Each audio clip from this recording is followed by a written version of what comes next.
Hello friends, I am Dr. Ujjwala Desai, working as an assistant professor at PES Modern College of Pharmacy, Nigadi, Pune. Now, in today's lecture, we will be discussing antigens, what are antigens, their structure, and antibodies, types of antibodies and their structure. So first we'll start with antigen. Now, what is antigen? Antigen is a substance which when introduced into your body or introduced into the host's body, it will stimulate the production of antibodies if present. Now they are said if present. Why it is said if present? Because if there is unknown virus or unknown bacteria like COVID-19, obviously your body won't be having the memory cells to store the antibodies. So if in memory cells those antibodies are stored and if that particular antigen is introduced into your body, then only antibodies will be produced, otherwise not. Now, what are the characteristics of antigen? Now, antigen has two properties, immunogenicity and reactivity. Now, what is immunogenicity and what is reactivity? Immunogenicity is the property which is defined as the antigen will evoke immune system. Okay, it stimulates immune system. That's why it is called as immunogenicity. And reactivity is after evoking the immune system, whatever antibodies are produced, the antigen should have capability to react with that particular antibody. So the antigen should possess both these properties. Only then a particular substance can be called as antigen. Complete antigen. Okay, so there is one more term called as hapten, which has reactivity but no immunogenicity. Okay, so how will you convert a hapten into an antigen? You will add a carrier molecule. Now here in diagram you can see these are the hapten molecules. Okay, so and this is your whole carrier. So when these both are combined, the final product which is formed, which is the complete antigen. Now these are some terminologies related to antigen antibodies. So epitopes, these are the also called as antigenic determinants. These are the chemical groups present on the antigen for binding of antibody, and paratopes are the chemical groups present on the antibody for binding of antigen. Now valency of antigen, the number of epitopes present on one molecule of antigen is the valency of antigen. Now these antigen valencies are again classified into two groups, functional and non-functional.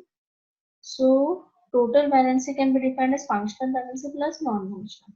The non-functional valency means there are some epitopes which are hidden on the surface of the antigen, and they are not available for binding. They are just present over it, but they are not available for binding. So those are known as non-functional valency.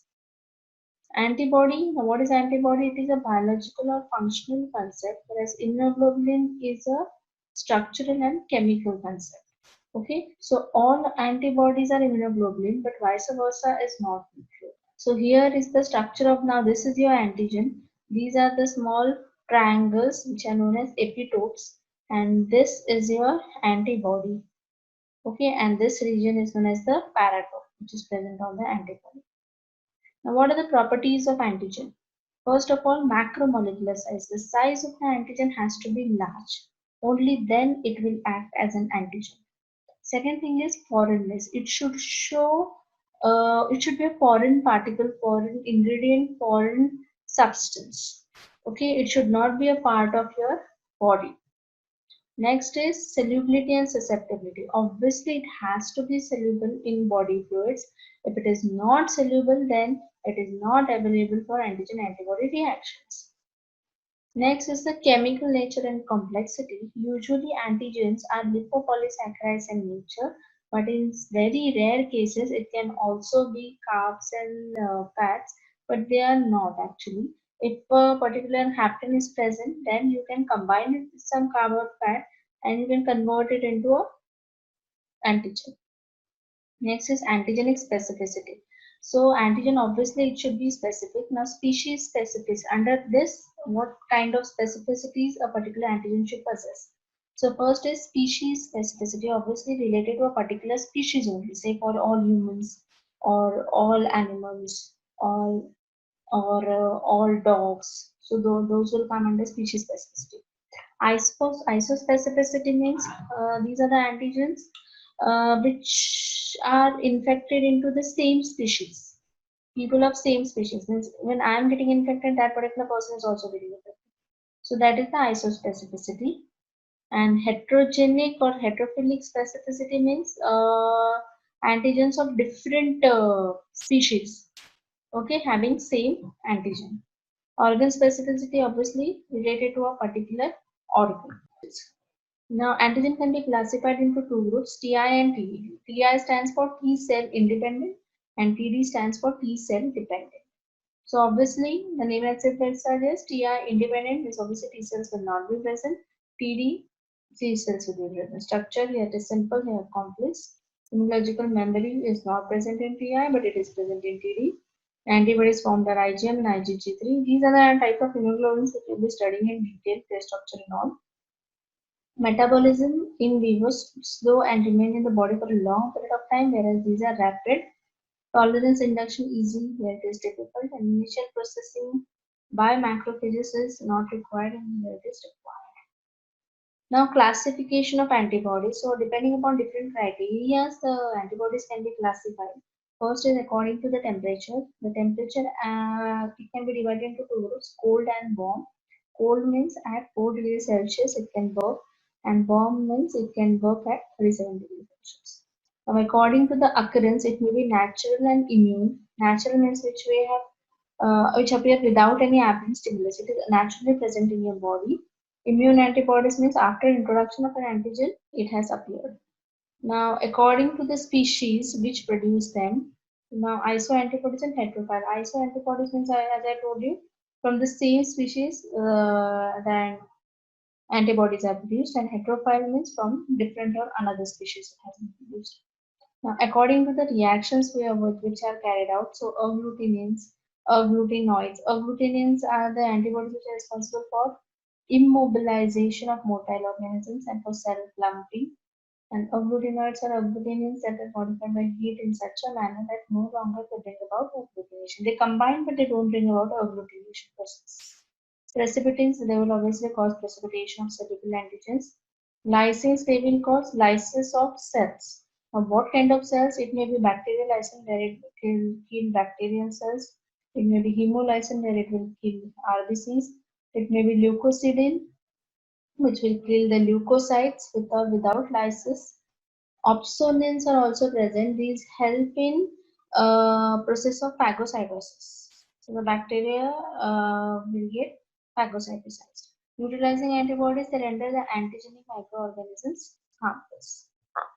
Allergic antibodies means these are the antibodies which react with the allergens in allergic reactions. Antitoxins are the antibodies which neutralize the specific toxins. Name itself suggests.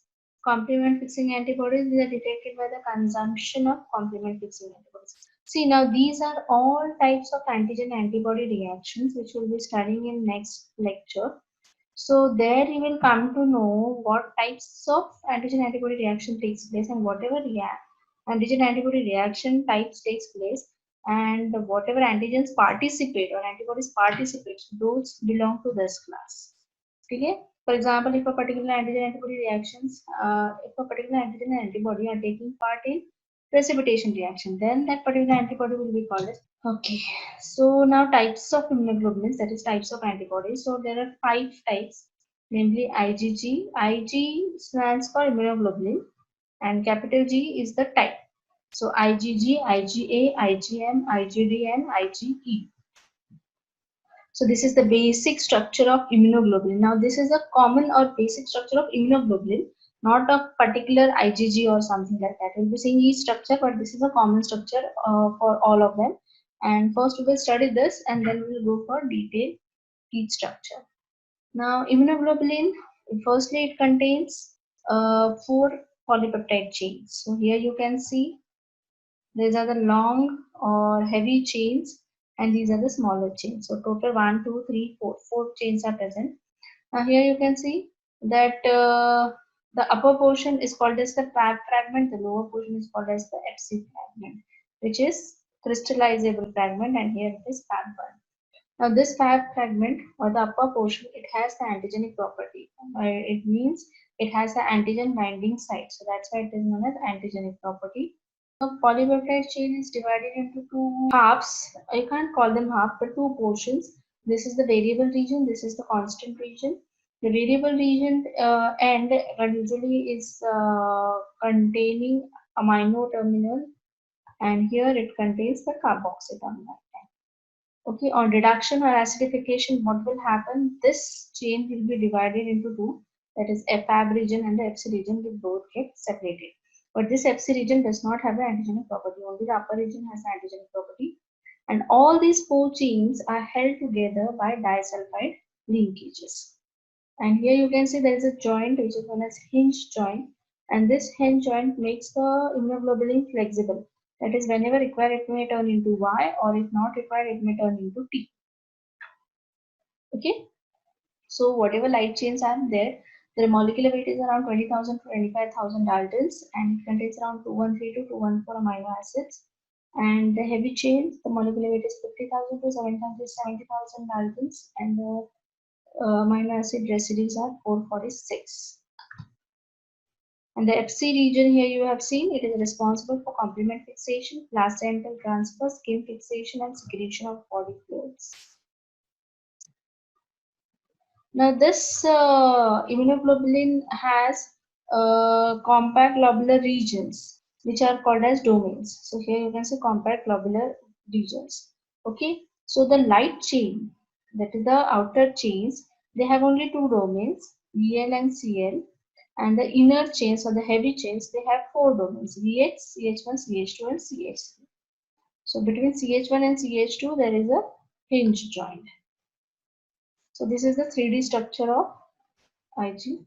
Now IgG, so we'll see the first class, that is IgG. It forms the 80% of the total immunoglobulins.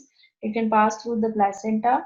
It participates in complement fixation, precipitation, and utilization of toxins and viruses. And they are further subdivided into four classes: G1, G2, G3, and G4. And 70%, 90%, 8 and 3%. Now next is IgA antibody. It forms around 10 to 13% of the total immunoglobulins. It is present in tears, saliva, seminal fluid, urine, and colostrum. And IgA is subclassified into A1 and A2. Now here you can see that it is a dimer. What is dimer? That is two immunoglobulin molecules joined together with the help of J chain, or that's a secretory IgA. That's why it is called as secretory IgA. Next is the IgD. Now the molecular weight of IgD is around 80,000 Daltons, and it constitutes only 1% of the total immunoglobulins. It is present on the surface of B lymphocyte, and which further differentiates into, which leads to the formation of antibodies or plasma cells. Okay. IgE is the chiefly produced in lining of respiratory and intestinal tract, low concentration in serum, mediates Prosnitz-Kostner reaction, and involved in production against pathogens by mast cells, degranulation, and release of inflammatory mediators. Now, so IgM is a pentameric immunoglobulin. It is the largest in weight, and around 9 lakh Daltons is the molecular weight of the antibody. And here you can see it is a pentameric. It is 5 immunoglobulin molecules are joined together with the help of disulfide linkages. And here you can see the J chain of this case. It is also present. It has a short half-life and undergoes agglutination and opsonization reactions. So now this is the difference between all the 5 classes of the immunoglobulins: molecular weight, heavy chain class, light chains, subclasses, half days. Here you can see only the immunoglobulin G. It has more half-life, other than a very small concentration of the immunoglobulin is higher. Valence is between 2 to 10. Physical state, IgA and IgG and IgA both are mono and dimer. Another is a pentamer. J chain is present in A and M. Complement binding. So these are the different reactions. Placenta only the G can pass. Which stability everyone has except E.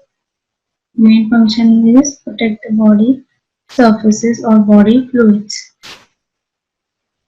Thank you.